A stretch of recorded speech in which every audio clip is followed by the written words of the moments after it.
The difference between you and an earthworm, which is right here beneath you right now, is just that you can remember almost your entire life,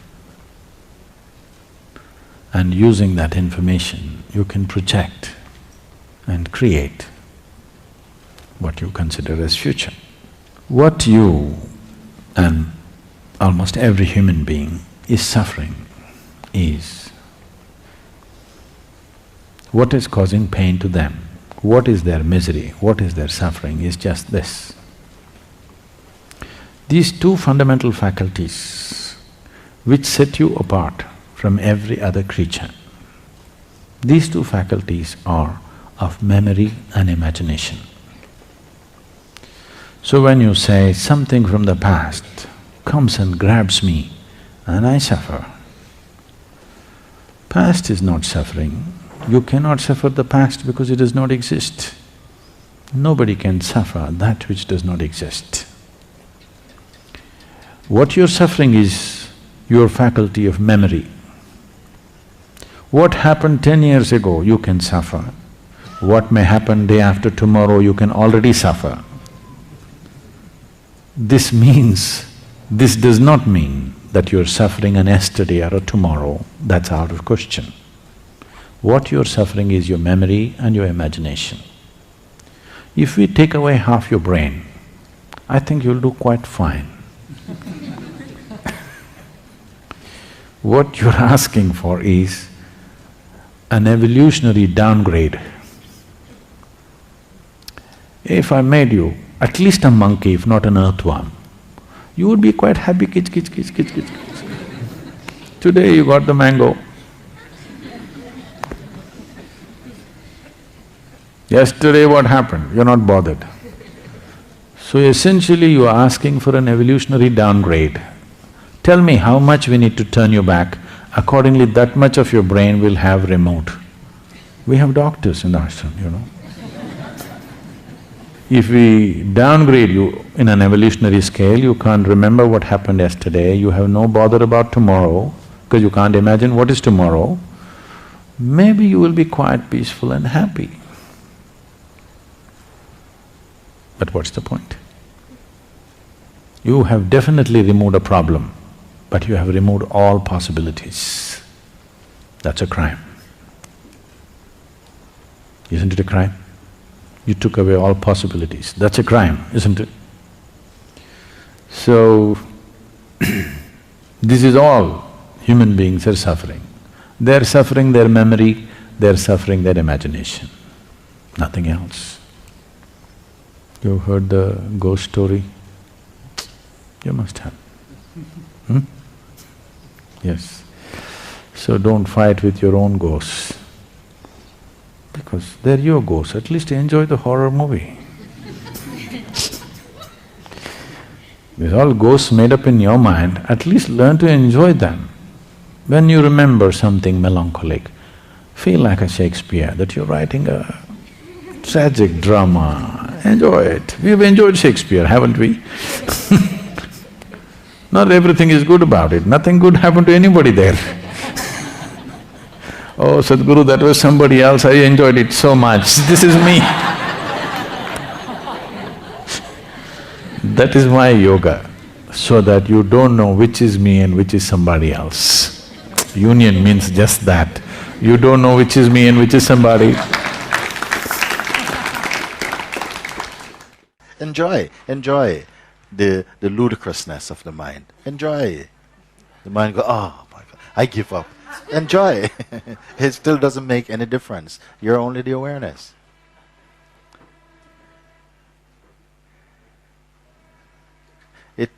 Can it be as simple as this?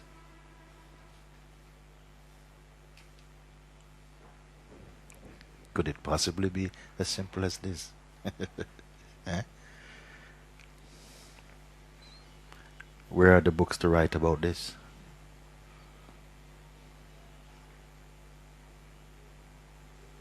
And pay attention to these things as though they are so significant. If you turn to the left or the right, oh, I think I made her. All this is just child's play. Enjoy. If you enjoy, be playful, why not? But how can it be true?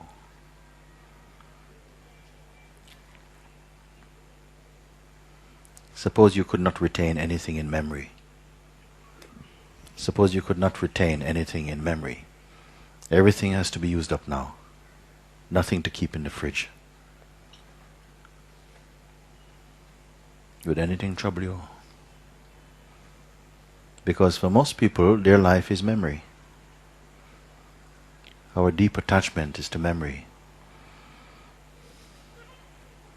to that which has no actual existence, perpetuated only through memory and through sentiment.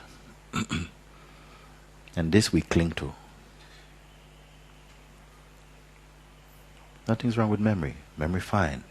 Attachment to memory. For whom is the attachment to memory and why? What is there that is so precious to preserve, that needs extra participation, extra attachment, that is not effortlessly held in memory without extra work?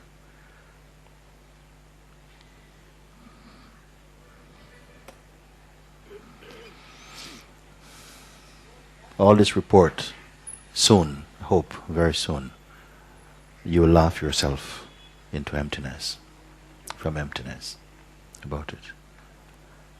You will say, I made so much of a fuss about nothing at all. Something wanted, enjoyed the drama of it, the seriousness of it. We can enjoy to be very serious, to be very playful. Why not?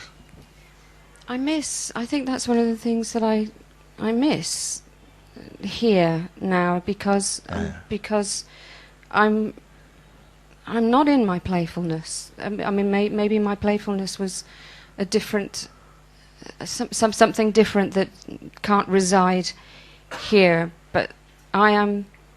This feels heavy at the moment. Supposing nothing of what you say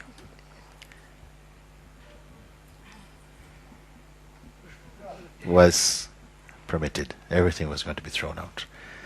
I just want you to be here without that grumbling and complaining and observing and seriousness about the thought happening and the memory of the thought and all of this. Say, okay, forget about it. Don't hold on to any of it, even for a second. Let me see you completely without any association with that. Don't hold that. Like, okay, this is what happened. No, it happened, it's finished. Yeah. Unassociated. That's what's and happened. Also without any intention of wanting to get something out of anything, out of this contact, this moment. Not asking for anything, not even an awakening, nothing. Just have a holiday for 1 second. That is what's happened. It's become obsessional. Yeah, it's yeah. like. Yeah, no, but it's past now. Yeah, yes. It's gone. No, it doesn't have to go that far.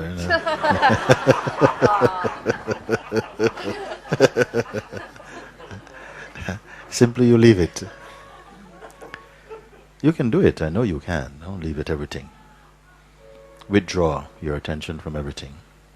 You keep it neutral, without effort.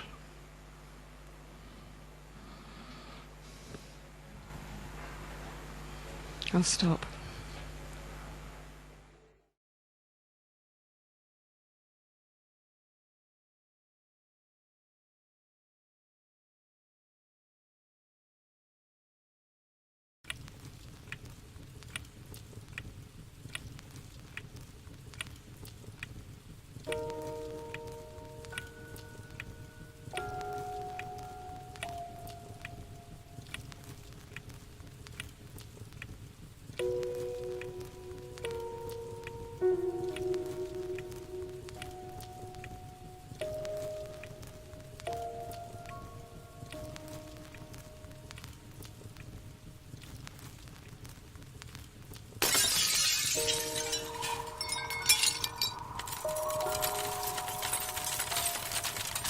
See, memory is an illusion. It's all gone. So everything you know about that makes an impression on you is no longer there.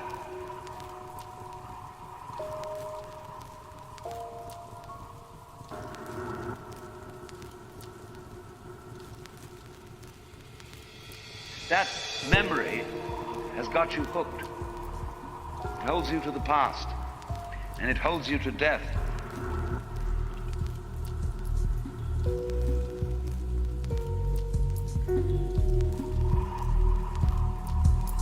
But on the other hand, what is life, you see, except there is a memory, except there is an echo?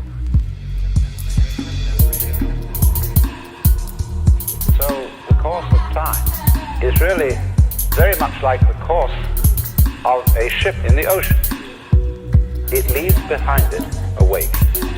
And that tells us where the ship has been, in just the same way as the past and our memory of the past tells us what we have done. That memory has got you hooked. It holds you to the past, and it holds you to death.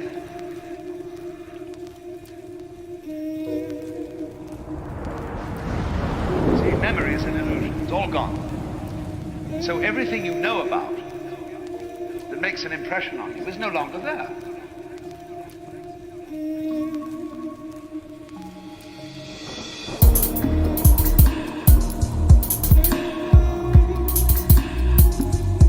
Now the important thing to remember in this illustration is that the wake doesn't drive the ship.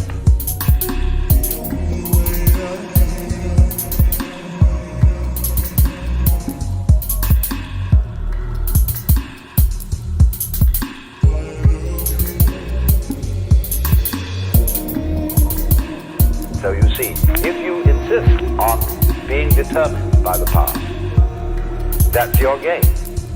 But the fact of the matter is, it all starts right now.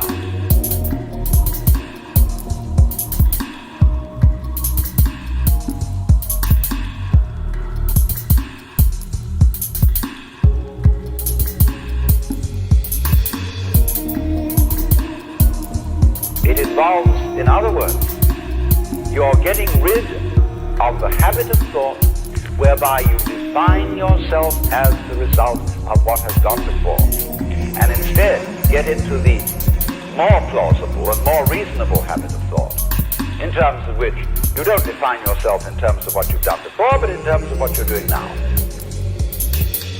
And that is liberation from the ridiculous situation of being a dog wagged by its tail.